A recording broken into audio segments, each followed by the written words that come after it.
Kei te whai mana te rōpū o tū horonuku ki te whakatau i ngā kokoraho a ngā puhi. Ko te hiahia o te rōpū nei kia oti wawe ngā whakataunga, engari tērā etahi pōraruraru kei mua i a rātou. Neke atu i te kotahirau mano ngā uri o ngā puhi, ko ia te iwi nui rawa o Aotearoa.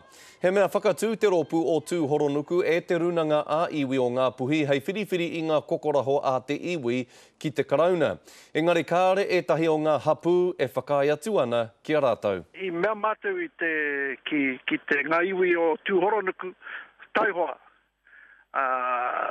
Tukuna ngā hapū ki te kōkiri i o rātou kehi ki te tribunara. Nā ko reira, te katoa o ngā puhi ka tahuri atu ki te whakatau i ngā kreme me te krauna.